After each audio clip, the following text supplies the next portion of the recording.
Manta es el nombre del proyecto privado que busca construir una isla artificial frente a las costas de Montevideo. Esto involucra 36 hectáreas, que es lo que tendría de superficie esta isla, edificios con viviendas de altísima gama, comercios, oficinas, un puertito deportivo, que le llaman, y hasta estacionamiento subterráneo. El proyecto cuenta con el visto bueno inicial del Poder Ejecutivo, pero la Intendencia de Montevideo señaló que lo encuentra inconveniente por varias razones. Por un lado, por la segregación social que podría generar y por otro lado, por la concentración de actividades y recursos.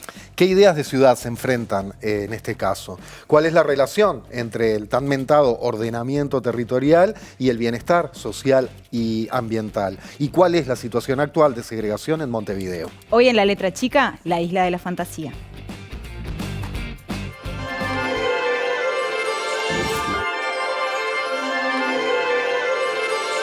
La isla de la fantasía.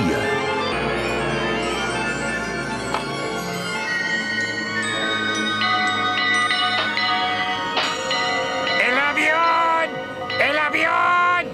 La iniciativa para instalar una isla artificial frente a la Rambla de Montevideo. El semanario Búsqueda publicaba que la empresa detrás de esta inversión tiene apenas un año de existencia.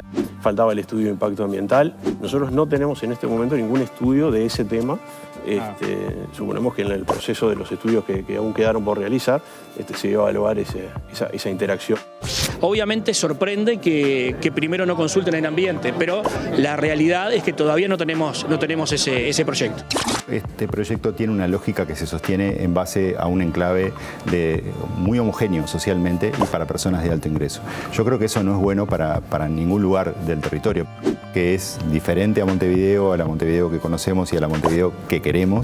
En una ciudad que tiene tierra suficiente, en un país que tiene tierra suficiente, cuya población no crece y que estamos ganando tierra al mar, no parece tener ningún sentido. En vez de resolver el problema, lo acentúa. O sea, más segregación, más encierro, más élites encerradas en un espacio que tiene muy poco contacto con la ciudad.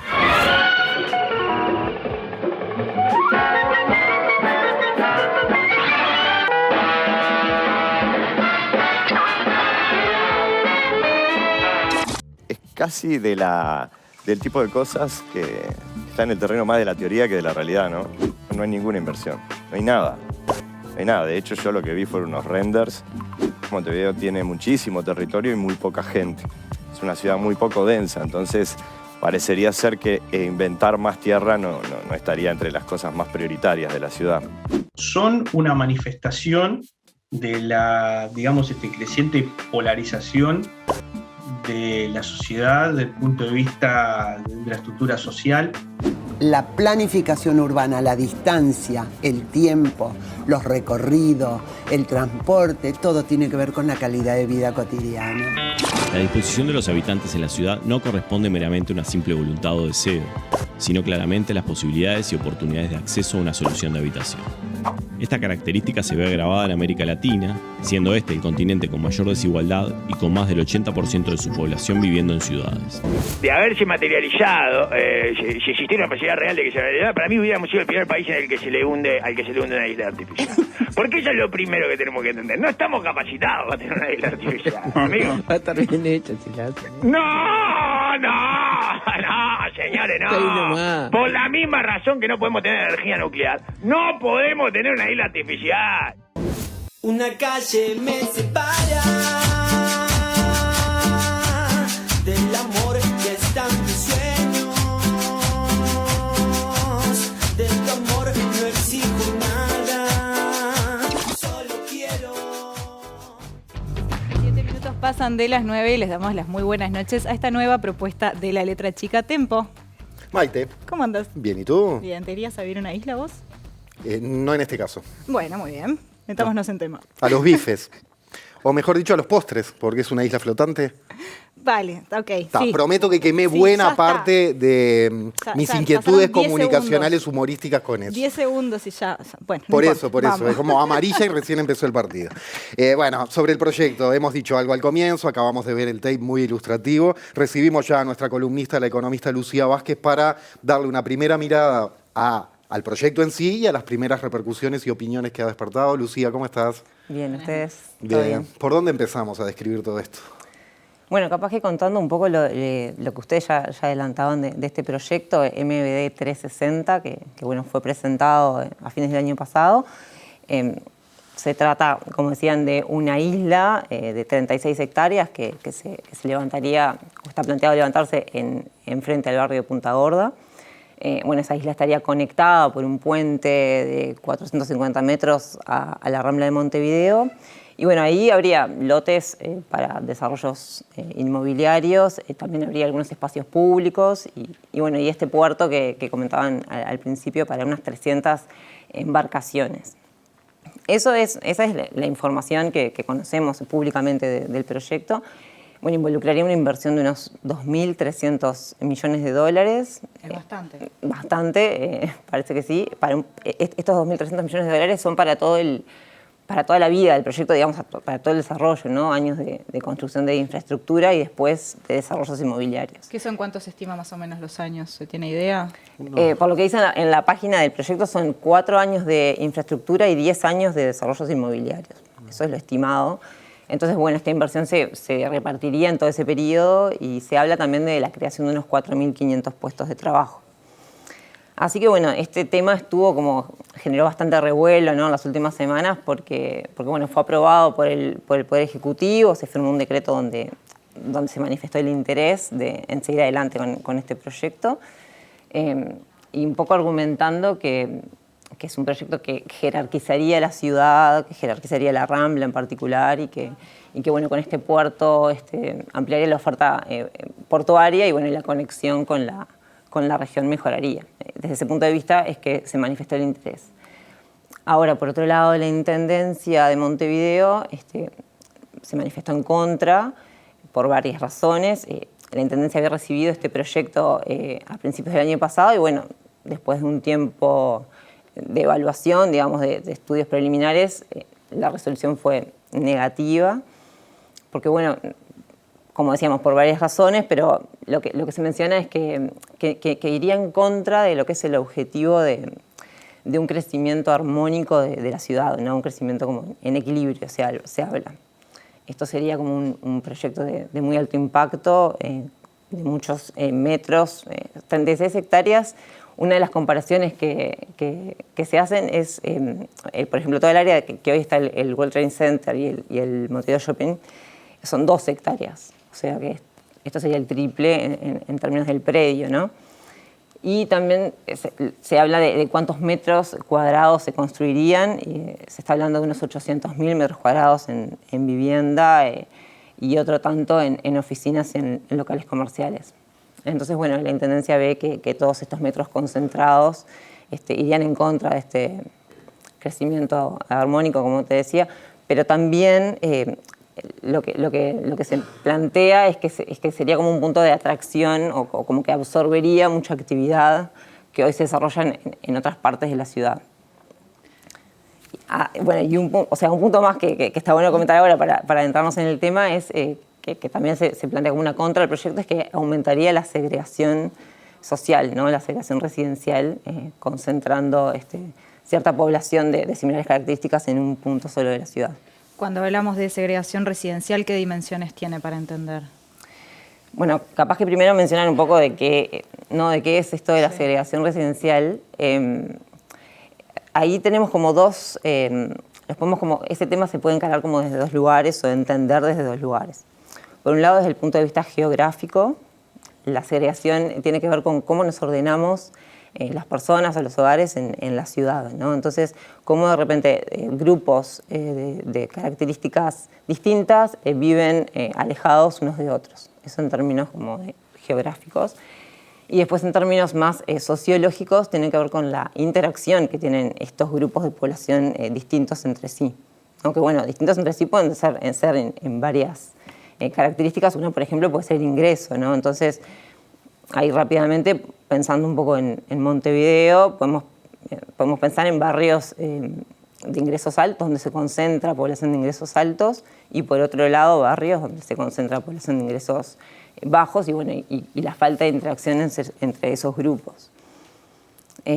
Este proyecto particularmente partiendo de la base de que es una isla, es como algo muy literal, ¿no? Para esto del aislamiento social.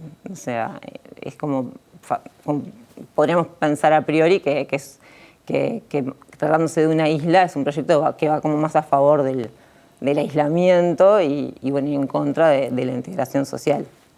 Claramente sí favorecería la segregación, entonces. Y bueno, es uno de los puntos que está planteado sobre la mesa en discusión sobre este proyecto, y si podemos pensar que son desarrollos inmobiliarios de alta gama, ¿no? O sea, de categoría superior, bueno, ¿cuál va a ser el precio de esas viviendas? ¿Y quiénes van a ser los que puedan pagar esas viviendas? Bueno, es muy probable que este proyecto concentre población de ingresos altos. Sí. Lucía, de cualquier manera la segregación ya es una realidad en Montevideo, ¿no? Sí, la segregación, o sea, todas las ciudades del mundo tienen algún grado de segregación. O sea, que no exista segregación implicaría que estuviéramos todas las personas distribuidas totalmente aleatoriamente en la ciudad, ¿no? ¿Pero es algo que ha ido aumentando, por ejemplo, en los últimos años? Bueno, hay algunos estudios relativamente recientes de lo que ha sido la evolución de la segregación en Montevideo. En uno de esos proyectos, en uno de esos estudios yo trabajé y lo que se hizo fue medir la segregación residencial a partir del ingreso de los hogares. Ahí estamos viendo una gráfica. Bien, sí. Bueno, ahora ese indicador mide la segregación, esto que les comentaba, la segregación por ingresos. No sé si se ven bien los años, va hasta el 2016. Sí, en esta pantalla grande atrás nuestro está cortado, pero lo que está viendo la gente está perfecto.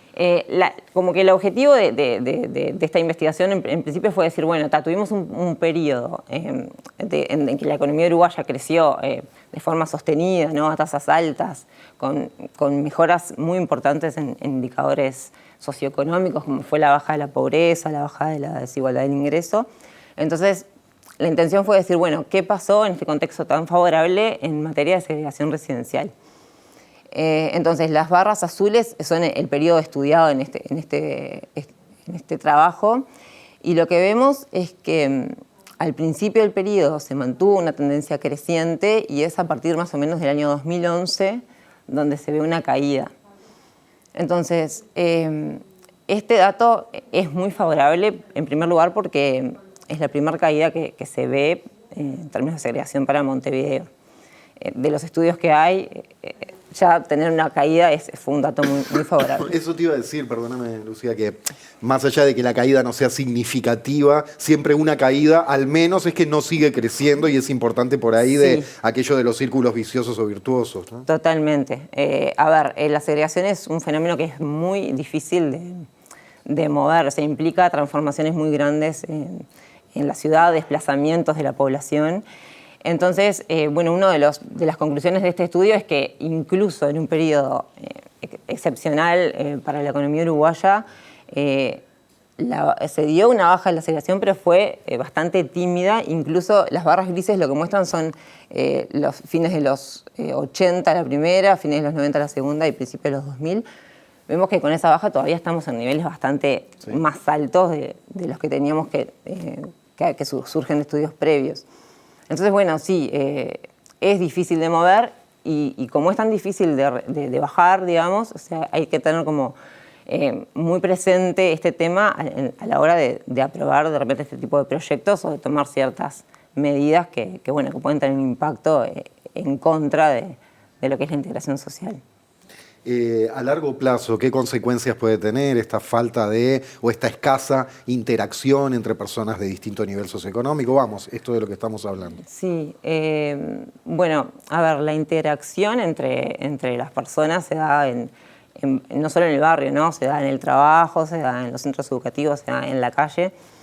Incluso cuando pensamos en el barrio, haciendo como un poco de memoria, no sé, o sea, podemos como ver que hoy en día no hay tanta interacción entre vecinos como de repente había hace algunas décadas, ¿no? O sea, eso de lo que es la vida de barrio, la vida en la calle, no es tan común ahora. Pero bueno, más allá de lo que es la interacción, incide el entorno del barrio, ¿no? El entorno, me refiero de repente a una composición socioeconómica del barrio, pero también a las conductas, con quiénes nos comparamos, qué aspiraciones nos formamos, ¿no? O sea, lo que vemos comúnmente. Entonces, en la medida que existe segregación, va a haber barrios. Hay barrios con entornos favorables y barrios con entornos más desfavorables. Y esos entornos más desfavorables, o sea, lo que termina pasando es que es como que se generan círculos viciosos, vos lo decías recién, se va como retroalimentando por un lado la pobreza y por otro la riqueza, justamente por la falta de interacción, porque simplemente se interactúa entre personas parecidas entre sí. Y bueno, y ahí surge lo que son los modelos de rol, los modelos a seguir, las expectativas que pueden dar las personas para salir de la situación de pobreza. Entonces sí, o sea, que exista segregación lo que hace es perpetuar estos mecanismos y perpetuar la desigualdad. Bien, gracias, Luz. ¿Algo muy importante que no hayamos dicho? ¿Estamos por acá? Bueno, hay muchísimo más para seguir hablando de este tema, pero no, creo que con esto quedó planteado. La mayoría de las cosas importantes del mundo no las hemos dicho, pero digo, sobre este tema por hoy cerramos acá. Sí. Bueno, muchas gracias a usted. Bueno, vamos a seguir hablando de la isla en el próximo bloque. Quédense que ya venimos.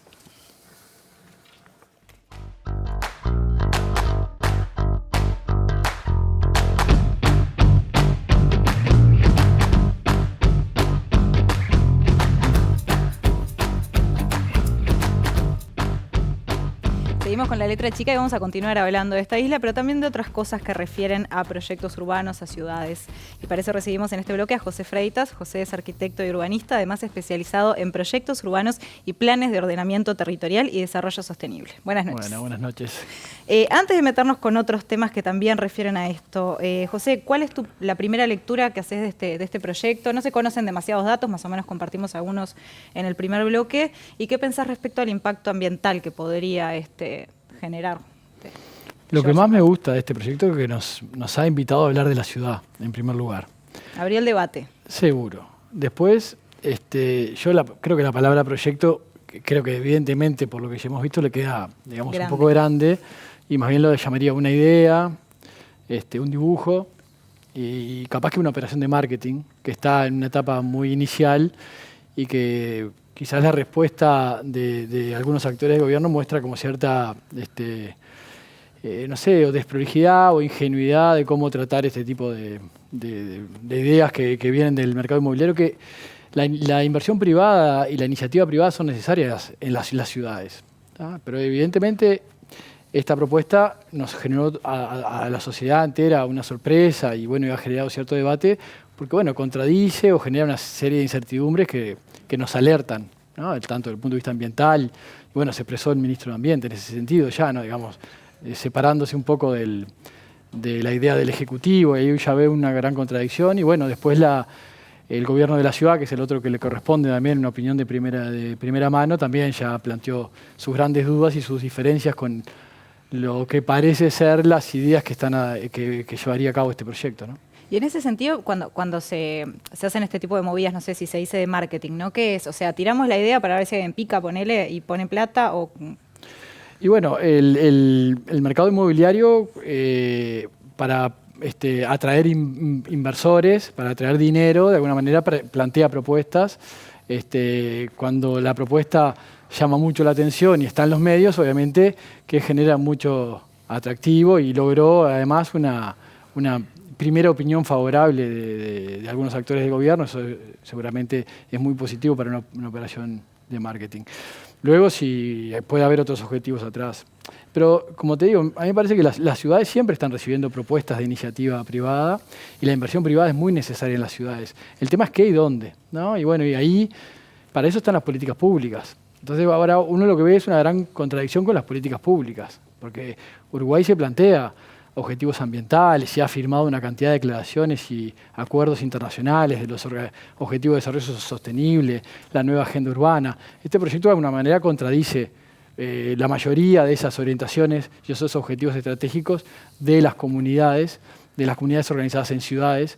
Y bueno, por ahí está un poco la gran contradicción que aparece. Pero por otro lado, el hecho de que justamente, parece interesante justamente ponernos hoy a discutir esas políticas de promoción de inversiones que no son todas iguales y tienen datos podemos hablar un poco de eso, justamente cómo atraer inversiones en la ciudad, cómo la política pública, tanto a nivel nacional como a nivel departamental, plantea incentivos para que esa inversión privada transforme la ciudad, pero la transforma hacia algo, hacia un qué, un dónde, un cómo. Y bueno, ahí me parece que es interesante aprovechar la isla para debatir justamente la inversión privada, cómo desde las políticas públicas se puede generar incentivos para que vayan hacia cierto lado, ¿no? Y ahí Montevideo tiene una rica historia, Uruguay tiene una rica historia reciente, una historia reciente muy importante, ¿no? Es decir, la ley de promoción de vivienda de interés social, la ley de vivienda promovida, ¿no? Ahora veíamos los datos de las gráficas de segregación socioterritorial, por ejemplo, ¿no? Se vino a instalar en Uruguay con objetivos no solamente de acceso a la vivienda, y ahí es muy cuestionable los resultados, pero generó una política, pero también, sobre todo, fue una política de promoción económica en la ciudad con objetivos urbanísticos. Es decir, se promovió inversión privada en ciertas zonas de la ciudad. Y eso tuvo objetivos territoriales. Ahí hubo una renuncia fiscal, porque también es bueno decirlo, es decir, un proyecto como este no es únicamente inversión privada. Hay una decisión de política pública de exonerar todos los impuestos, entra dentro de la ley de promoción de inversiones, exoneran aportes patronales. Entonces, bueno, las leyes, las políticas de promoción pueden tener otro tipo de objetivos, pueden tener diferentes, por ejemplo, como te estaba nombrando, la ley de vivienda promovida generó, el número no lo tengo presente, pero alrededor de, yo creo que son 30.000 viviendas ya promovidas en lugares del país que no son cualquier lugar. En Montevideo, por ejemplo, están promovidas áreas intermedias de la ciudad, es decir, los barrios de la ciudad, no la costa, ¿no? Y eso lo vemos, ¿no? Lo vemos en la ciudad, es decir, la cantidad de proyectos de inversión privada que están transformando, revitalizando y regenerando la ciudad. Y bueno, justamente quizás yendo a contracorriente de algunas tendencias de desinversión en la ciudad, que estaba generando un proceso eso lo planteó el Plan de Ordenamiento de Montevideo. Entonces, esa política pública nacional está en línea con el Plan de Ordenamiento Territorial de Montevideo. Creo que por ahí son las conexiones necesarias entre una política económica, como puede ser la ley de vivienda promovida, y una política urbana, que es el Plan Urbanístico de Montevideo. Pero así hay muchos ejemplos, ¿no? Toda política de promoción de inversiones tiene objetivos sociales, objetivos ambientales, ¿no?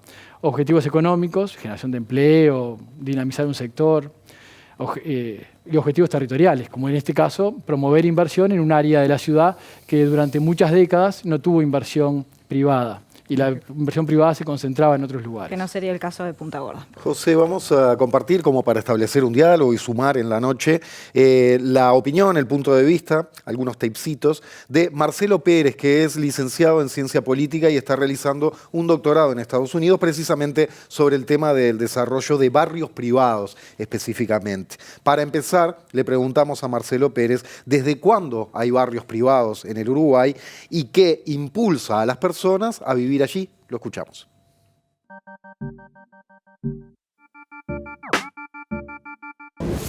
Las urbanizaciones cerradas o barrios privados, como solemos denominarlo, aparecen en el Uruguay sobre la década del 90, en correlato como aparecen en otros países de la región, como sea Argentina o Chile. Pero hay otros países de la región, como sea Brasil, México, Venezuela, donde el fenómeno ya venía de la época de década de los 80. Pero es un fenómeno que existe a escala planetaria, uno podría decir. ¿Cuáles son algunos elementos que se vinculan a por qué estos barrios privados surgen? En el caso de la demanda, habitualmente se los suele vincular al tema de la seguridad, aunque no necesariamente es el elemento más importante, como muestra la biografía. Hay también cierta búsqueda de un estilo de vida, de un nuevo estilo de vida, a veces se llama estilo de vida verde, un sentido de exclusividad o estatus que tiene vivir en esos barrios, la construcción de, entre comillas, de un sentido de comunidad entre un sector social bastante, por lo general, homogéneo, la búsqueda de otros servicios urbanos que sean de alguna manera administrados de forma privada y no pública como el resto de la ciudad, la rentabilidad del negocio de comprar un lote o comprar una casa en un barrio a un precio y que después eso aumente, Y bueno, o incluso el equipamiento deportivo, social que estos barrios suelen incorporar. Ya voy a vos, José. Aclaro por las dudas, me traicionó el golpe de vista al guión. Dije un doctorado en Estados Unidos y es en estudios urbanos. Vi la E mayúscula, la U mayúscula. No importa, me equivoqué. No es en Estados Unidos, es en estudios urbanos. Gracias, buenas noches. José, sobre esto que decía Marcelo. Bien, creo que mencionó otro de los fenómenos de inversiones privadas, de desarrollo inmobiliario, que suceden en nuestro país, que es algo bastante reciente, ¿no? De los barrios privados, hasta hace un tiempo, hasta no ni siquiera habían publicidades, era como un tema que costaba hasta nombrarlo, ¿no? Yo quiero decir que la ley de UPH, la de Organización de Propiedad Horizontal, que se aprobó en el principio de siglo, y que, es decir, el principio de siglo, ahora el 21. Sí, 21. Que justamente le dio un marco para que eso sucediera. Luego la ley de ordenamiento territorial, que me gustaría nombrar, la que se aprobó en el 2008 y con sus modificaciones le generó una limitación al desarrollo de esos barrios privados justamente porque va en contra de los principios rectores de la ley. Limitación, hoy hablabas de las herramientas que tiene el Estado. Claro. ¿Por prohibiciones de determinadas características, claro, es decir, o por no estimularlo?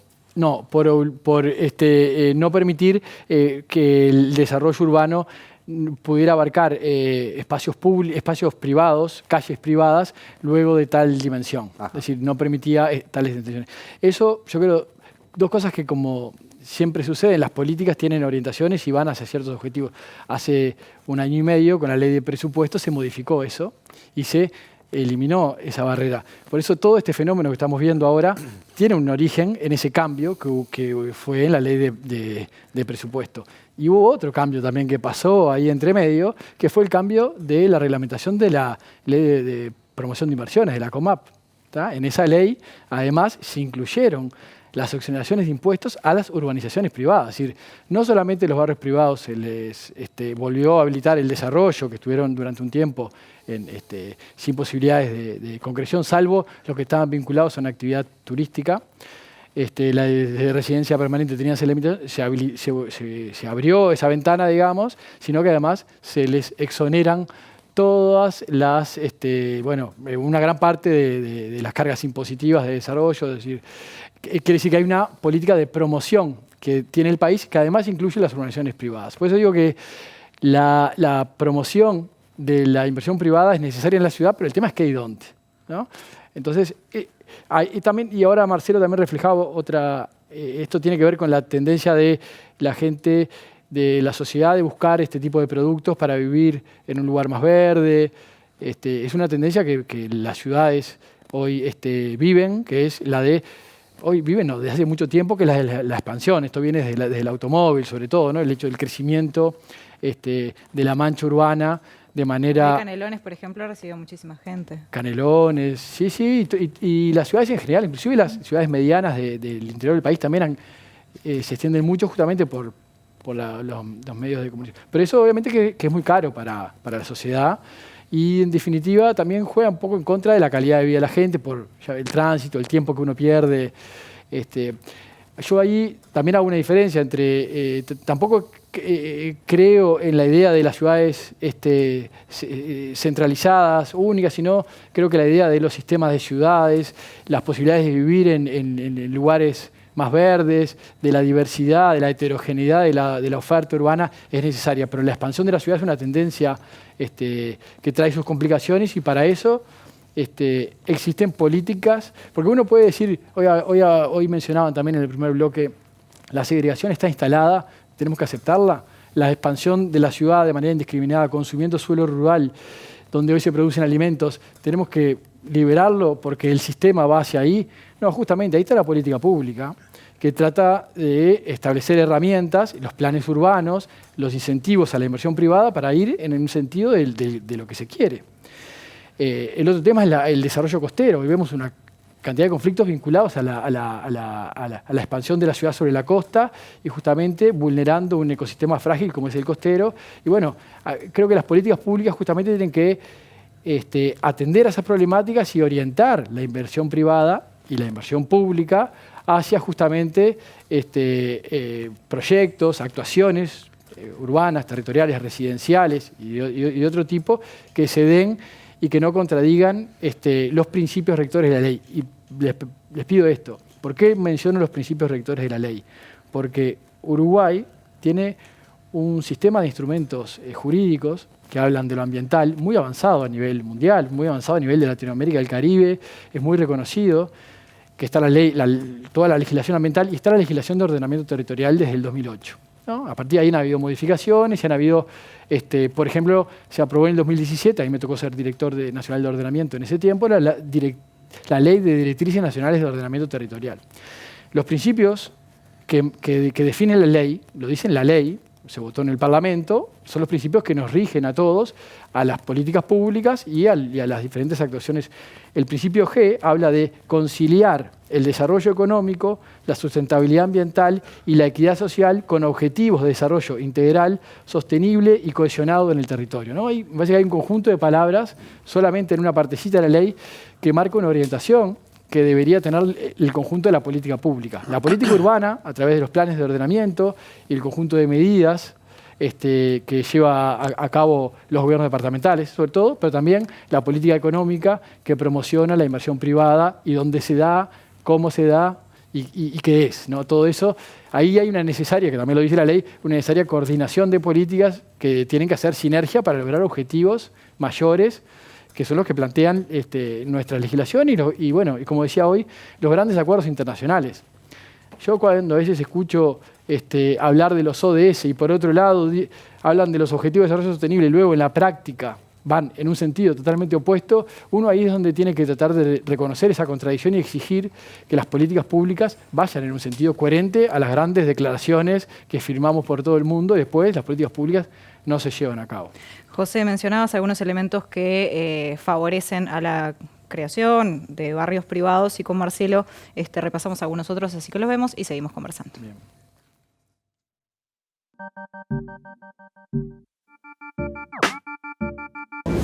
Por un lado, la desregulación, la liberalización de los mercados, entre ellos el de suelo y el de la vivienda, cierta permisividad o facilitación de las normativas que suelen ser laxas o suelen ser ad hoc para facilitar este tipo de inversiones, y también el papel o el facilitador de la publicidad y el crear una imagen geográfica donde hace apetecible, deseable vivir en este tipo de urbanizaciones.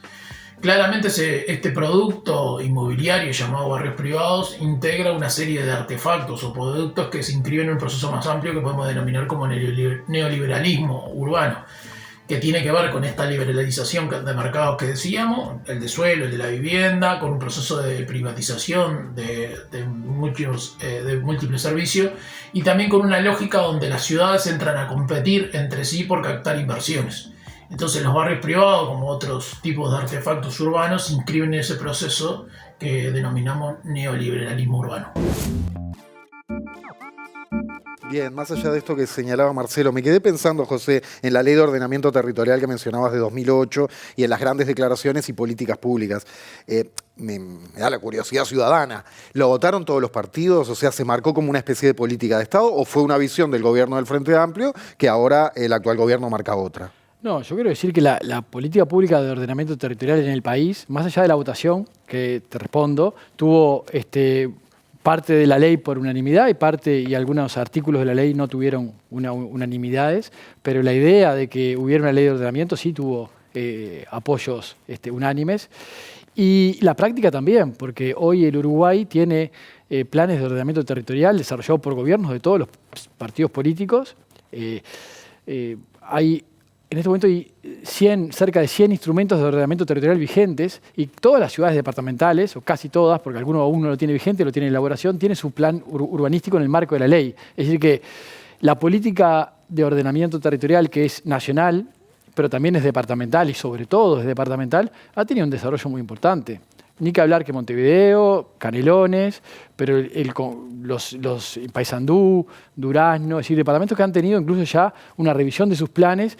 Y luego, porque el ordenamiento territorial a veces lo entendemos ese plano urbanístico como ese dibujo del plano de las alturas, de qué se puede y no se puede, ¿no? Como una cuestión muy defensiva, pero el ordenamiento territorial tiene dos partes, ¿no? La parte de la planificación y la parte de la actuación. La ley de ordenamiento da una cantidad de herramientas para la actuación territorial.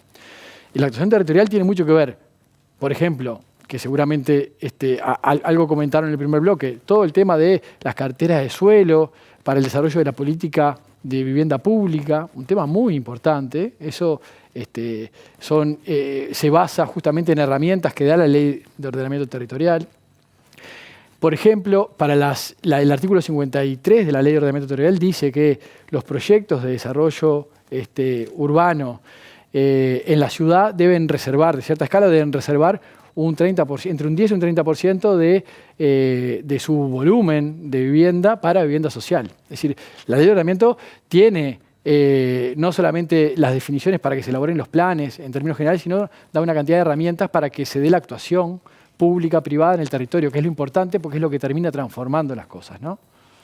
Bien, vamos a seguir, pero en el primer bloque repasábamos con Lucía lo que significa la segregación residencial y con Marcelo hablamos cómo este tipo de proyectos, como el que se propone la isla, en realidad refiere a una autosegregación. Lo vemos y seguimos.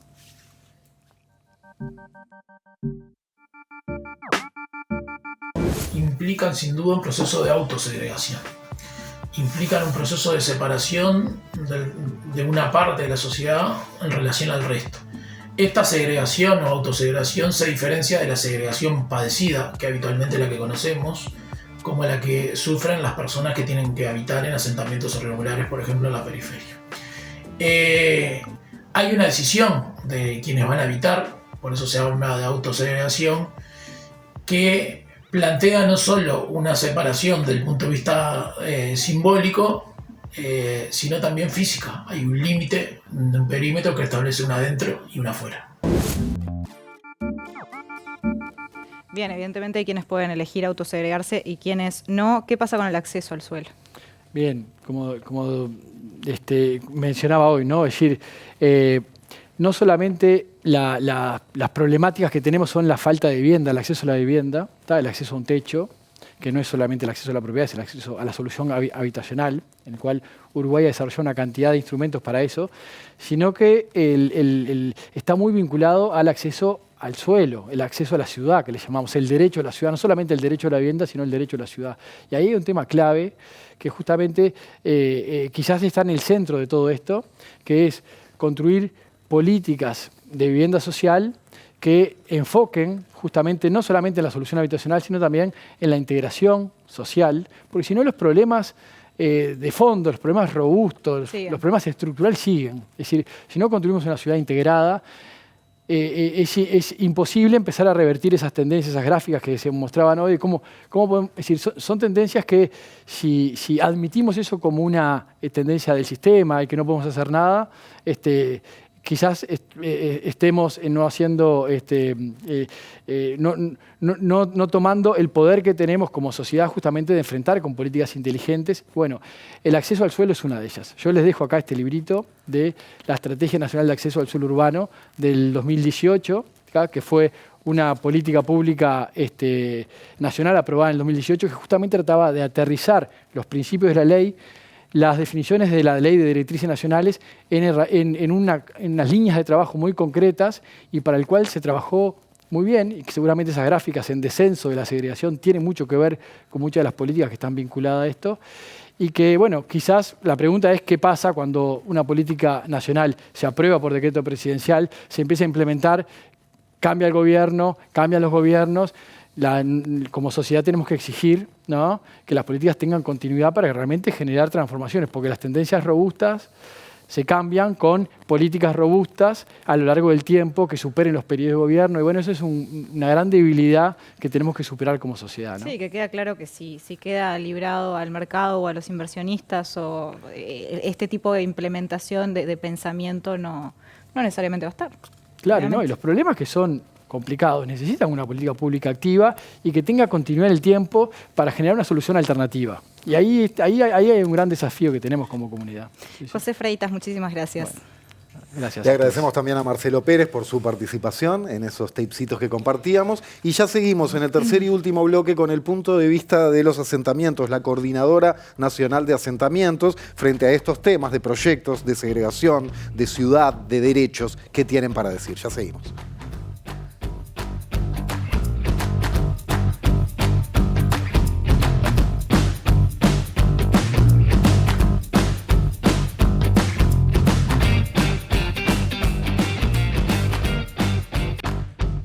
Entramos en la recta final de este programa de La Letra Chica. Les recordamos que nos pueden seguir en Twitter, en la red del pajarillo, como dice Jorge Temponi. Lo dije. Que lo aplique. ¿Viste? @La Letra Chica TV es la cuenta y si quieren participar de la conversación, #La Letra Chica. Bien, en este programa varias veces hemos hablado y seguiremos haciéndolo porque es muy necesario, de toda la problemática de los asentamientos, del derecho al suelo, del derecho a habitar, del derecho a una vivienda de calidad, que estuvo muy en boga durante los últimos años el término vivienda digna y creo que ya hasta está pasado, ¿no? Porque nos hemos dado cuenta que es indigno decir vivienda digna, que lo que hablamos es que se precisa una vivienda de calidad, vivir realmente bien. Digna como que ponía, para mi gusto, un poquito bajo a nivel de léxico el objetivo. Así que recibimos, para hablar de estas cuestiones en nuestra ciudad, a dos representantes de la Coordinadora Nacional de Asentamientos. Son Ada González y Karina Ceballos. Muchas gracias por estar, muchachas. Gracias. Y es Gracias una a ustedes. por favor. Y la primera pregunta es bien abierta, a propósito de todo esto que venimos hablando, del proyecto de la isla, que se estén manejando estas cuestiones en estos tiempos y con las enormes necesidades habitacionales de cientos de miles de uruguayos, porque hay más de 200.000 personas, recordemos por las dudas, viviendo en asentamientos, en alrededor de 600 asentamientos en nuestro país, y demás está decir que muchísimos son niñas y niños. ¿Cuáles son las primeras ideas que les parece importante señalar? Y bueno, gracias, ya les dijimos. Primero, nosotros lo que hacemos énfasis, que pedimos, es las mesas interinstitucionales para eso mismo, para poder ordenar, coordinar con todos los factores, todos los actores involucrados, ¿no? De la sociedad toda, los ministerios, los vecinos, las organizaciones sociales, como en este caso nosotros, para poder coordinar y tomar acciones eficaces, reales, para esta problemática que es la segregación que estábamos escuchando recién, que estaban hablando en el bloque anterior. En este caso, esta clase de segregación es obligada, no es una segregación que nosotros elegimos. Es producto de la discriminación, de la exclusión social. Si vamos a los asentamientos, si recorren los asentamientos, la población afrodescendiente es mayoritaria en los asentamientos. Y bueno, tenemos la población de los pueblos originarios también, que no se mencionan, pero sí existimos.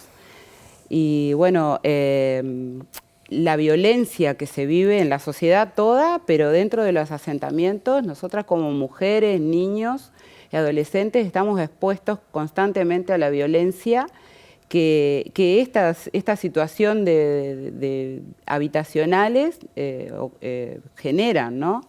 La droga, bueno, las personas privadas de libertad, por ejemplo, en los asentamientos, abundan las personas que salen de la prisión, liberados, que salen sin herramientas para incluirse a la sociedad.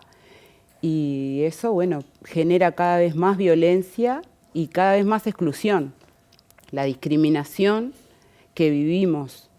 Y se escucha mucho un discurso de que les gusta vivir así, y está lejísimo de la realidad, lejísimo de la realidad. Es más violencia eso, ¿no? Es violencia, porque exactamente. Es un discurso de odio. Yo me permito, es un discurso de odio, de aporofobia. Claro. Y racismo. Racismo, claro que sí. Sí, bueno, yo voy a hacer énfasis en otra de las propuestas. Yo ya mencionaba una, que son las mesas interinstitucionales en todos los territorios con la participación de la vecina. Y la otra es, nosotros decimos que tiene que ser intervención integral del Estado en los asentamientos, porque no es un problema que sea solo de vivienda, sino que es de educación, de trabajo, de acceso a la educación, al trabajo, a la cultura, a la justicia, y hacemos centro en la educación y pedimos becas para las mujeres, porque hemos hecho asamblea en los asentamientos y nos han dicho que no saben leer y escribir. Entonces, desde el punto de vista de género, una mujer que no sabe leer y escribir y con 3 horas disponible o menos, dependiendo la distancia, porque es el horario que tienen los chiquilines en la escuela, porque no todas las escuelas son de 8 horas, ¿qué oportunidad de trabajo puede tener? Ninguna. Terminan reciclando los contenedores de basura o limpiando zanja, o haciendo trabajo sexual o vendiendo droga, o sea, ¿no? Termina porque estamos cada vez más y más y más excluidas de la sociedad. Entonces, nosotras nos preguntamos, ¿cómo les explicamos, por ejemplo, a las vecinas de Felipe Cardoso que viven arriba de la basura, entre las ratas? Lorena tiene 30 años, le dije, ¿sabes hace cuánto está el asentamiento? Yo nací acá, me dice, tiene 2 hijos adolescentes que también se criaron ahí en el asentamiento, arriba de la basura entre las ratas, ¿no? Entonces, han pasado todas las instituciones por el asentamiento y ninguna ha hecho absolutamente nada. Ahora nosotros tuvimos una reunión con Desarrollo Social de la Intendencia y vamos a instalar una mesa. Sabemos que las vecinas están totalmente descreídas de las instituciones porque han pasado todas y ninguna ha hecho absolutamente nada. Lo que le queremos decir a Lorena y a todas esas vecinas es que no están solas, que las 50 mujeres que integramos esta coordinadora de 40 asentamientos distintos, vamos a presionar junto con ella para que esta vez sí se haga algo en el asentamiento Felipe Cardoso, que es un lugar totalmente olvidado. Entonces, ¿cómo le explicamos a esa gente que las exoneraciones de impuestos a esta isla valen más que la vida de las 60 familias que están ahí, los niños y las niñas que están ahí? Las vecinas que están en Maracaná Sur, que son 500 familias, hace también 30 años que están peleando por el realojo. Entonces, el plan avanzar de las 120 asentamientos, dicen que van a intervenir en 120 asentamientos y las vecinas están pidiendo reuniones hace meses al Ministerio de Vivienda para saber qué es lo que implica esa intervención. O sea, hasta el momento, ¿cómo ha sido el vínculo? Porque hablaste, Karina, del gobierno departamental, pero con el gobierno nacional. No responde a las vecinas en los barrios, no le responde a la vecina Olga de Maracaná Sur, ya no puede más. Vamos a empezar a difundir a partir de mañana material de ese asentamiento. Pidiendo reunión al Ministerio de Vivienda a ver qué es lo que se va a hacer en el asentamiento, porque ellas tienen una cañada y viven entre la caca. Lamentablemente hay muchos asentamientos que están así, pero entonces salen públicamente y nos dicen, vamos a intervenir en 120 asentamientos. Bueno, pero ¿qué implica eso? Porque quizás, por eso pedimos, hay que analizar caso a caso y por eso pedimos las mesas interinstitucionales, porque puede haber algún asentamiento que quizás no esté todo el asentamiento en situación de emergencia, pero sí hay casos. Por ejemplo, en Valle Edén está Lorena con 4 chiquilinas amontonadas en un ranchito, ¿no? Entonces, todo el asentamiento no está en una situación de emergencia, pero Lorena no puede esperar más, ¿me explicó? Entonces, pedimos las mesas interinstitucionales porque eso se tiene que resolver con voluntad política. No podemos decirle a la gente que vaya a llenar un expediente al centro comunal que pasa 2, 3 años, 10 años, 20 años y no hay respuesta. Hay una burocracia tremenda. Entonces, eso es lo que decimos.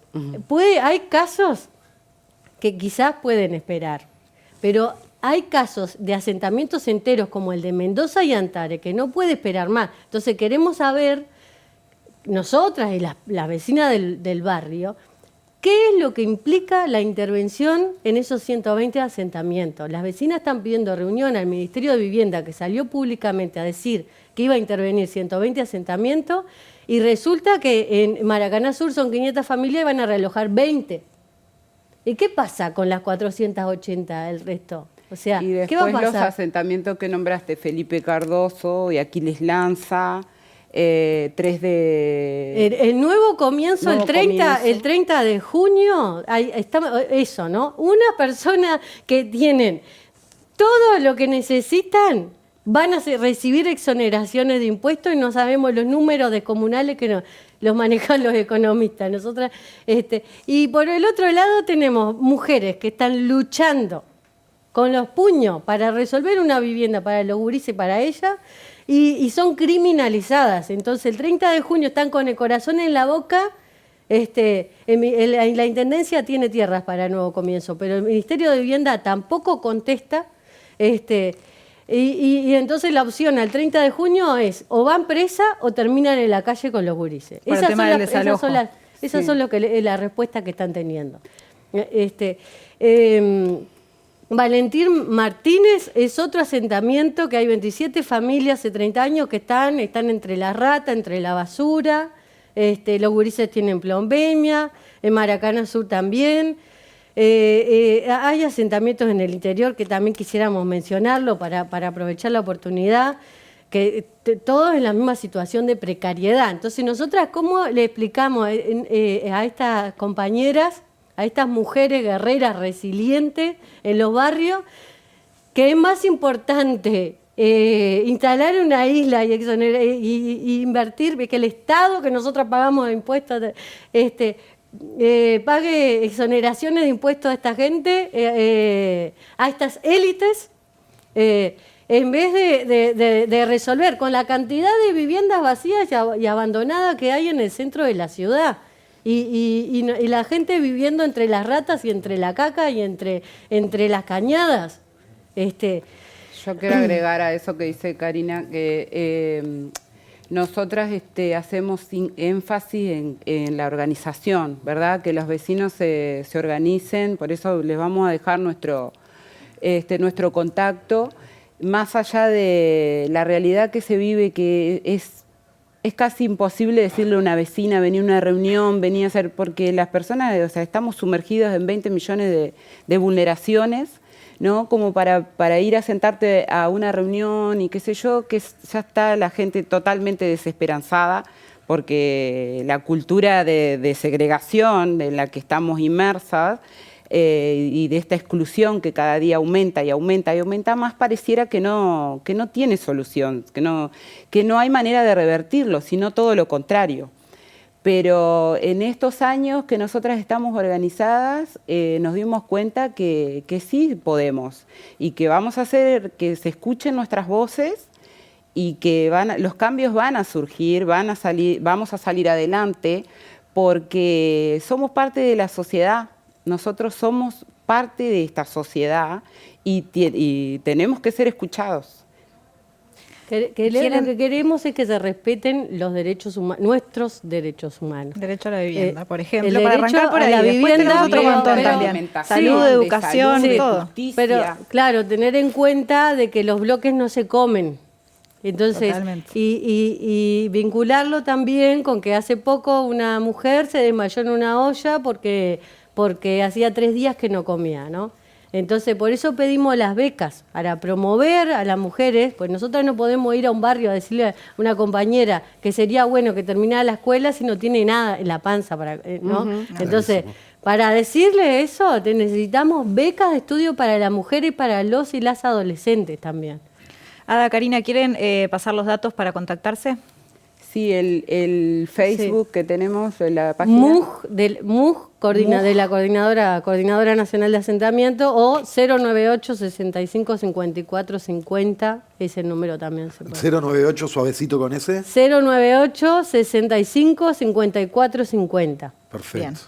Y bueno, eso, que la forma es estar organizados. Y bueno, nosotros no somos vecinas de barrios, no estamos haciendo política ni mucho menos. Lo que estamos es exhortando a los vecinos y a las vecinas a que nos organicemos para revertir y poder transformar la sociedad y revertir esta cultura de exclusión, de discriminación y de castigo, porque no solo nos excluyen y nos discriminan, sino que nos castigan, porque esta realidad que estamos viviendo de las cárceles, hacemos énfasis en eso porque es algo también que está creciendo cada vez más, la violencia, poblándose cada vez más las cárceles, y esa cultura no nos lleva a ningún lado, todo lo contrario. Entonces, el gobierno, el Estado, tiene que intervenir, pero de una manera diferente, no con violencia. Todas las acciones que se toman en nuestro entorno son de violencia. Sí, nosotras también pedimos que la cultura llegue a los asentamientos, porque hay que ponerse en el lugar de mujeres que tienen 4, 5, 10 chiquilines, que no tienen celular, no tienen internet, no tienen 25 pesos para el boleto. Entonces, que lleguen payasos, títeres, actividades culturales, hip hop, talleres a los asentamientos. Centros de barrio también atendiendo a la salud mental, al tema de las adicciones. Nosotras, por ejemplo, en estos años hemos hecho talleres. Llegamos, bueno, tenemos compañeras del interior y por medio del Zoom hemos hecho más de 10 talleres a modo informativo, educativo, de género, violencia doméstica. Bueno, hace poco hicimos de mujer y discapacidad. O sea, todo ese tipo de herramientas para que las personas podamos abrir la mente, entender que tenemos derechos y que tenemos que hacer valer nuestros derechos. Ada y Karina, muchísimas gracias. Muchas gracias. Se nos termina el programa por hoy, pero es una obviedad decirles que las puertas, no solo de La Letra Chica, las puertas y los micrófonos y las cámaras de este canal están abiertas para la Coordinadora Nacional de Asentamientos. Repetimos una vez más el teléfono por si alguien que esté viendo en este momento dice, me voy a arrimar. 098 65 54 50. Ahí lo vemos en pantalla. 6554. Sí. Karina, Ada, Muchísimas gracias. mil gracias, a abrazo ustedes. infinito. Abrazo para todos. Muchas gracias. Bueno, llegamos al final de la semana en La Letra Chica. Ya viene sobre ciencia, hoy con información sobre especies invasoras en nuestro país y la presencia de fauna en carreteras, entre otras cosas. Nosotros volvemos el lunes, será 27 de junio, 49 años después del golpe de Estado. Se titulará esa Letra Chica, Detrás del Golpe. Nos vemos. Gracias por acompañarnos.